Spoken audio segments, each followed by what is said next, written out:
Hey there, it's good to see you all again, and I trust that you think it is good to see me again, or else you probably wouldn't have clicked on this video. Well, I'm not going to make this one long. I don't want to go into a deep, detailed, or elaborate rant.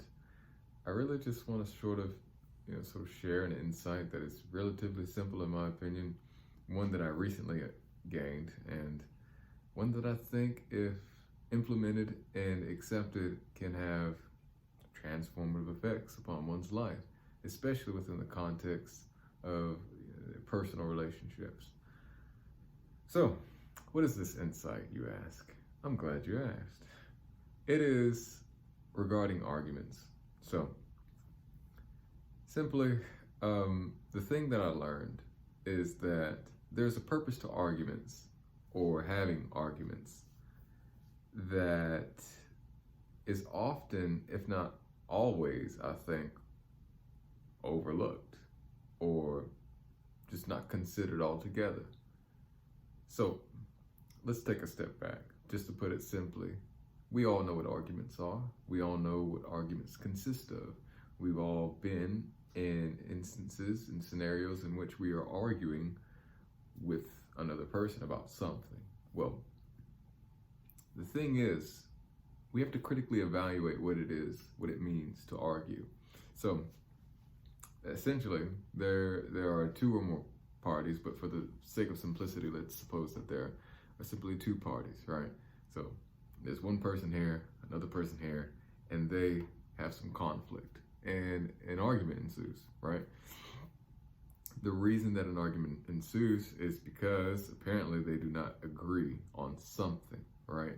And so the intent is for this person and this person to exchange their views or opinions verbally or in written format, in any way that they see fit, right? To either defend what they think is right and true, or to persuade the other of what they think is right and true. So, in other words, the goal of the goal of the argument is to win. Note what that means. Essentially, what you're saying is that the argument itself does not really matter. It is the people arguing for or against the ideas or opinions in question. Now, the reason that this is so critical and important for us to distinguish, or to make this distinction rather, is because we often confuse arguments with ourselves. It's easy for us to be so ingratiated in the opinions and beliefs and ideas that we have about things that we self-identify with those opinions and ideas and beliefs. And that is simply not proper, and it is simply not true, right? You are not the sum, merely the sum of your beliefs, thoughts, ideas, and opinions. You're a human being, and we're not nearly as absolute and rigid as we think we are. We're a lot more subject to change, a lot more elastic and flexible, and capable of being influenced and otherwise altered in our opinions, beliefs, behaviors, attitudes, predispositions, etc. Right? So now that we kind of made this distinction, and I've already elaborated, or asserted rather, that the key or goal of an argument is typically for two people, or two or more people, or parties rather, to win the argument, and that it ought not be that, you must be thinking at this point, okay, if the goal of an argument is not to win, then what is the goal of an argument? I'm glad you asked. The goal of an argument is understanding. That's it, understanding.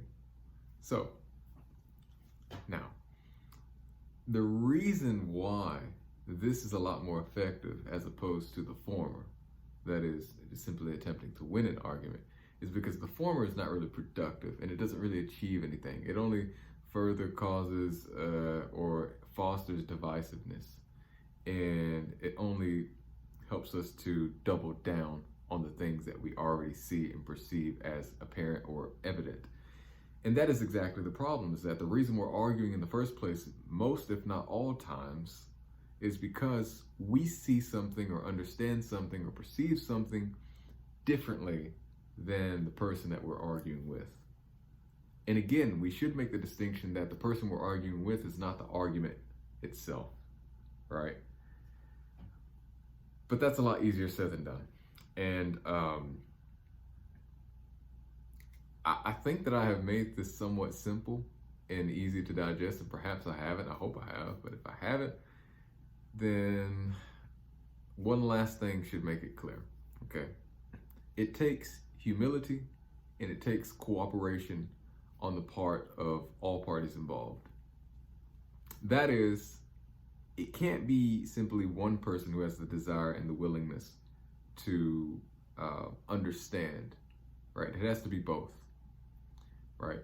You can have that desire and willingness yourself, but if the opposing party, or the party that just so happens to have the opposing ideas or argument, does not have that same humility and desire for cooperation, this whole idea of arguments for the sake of understanding goes to crap.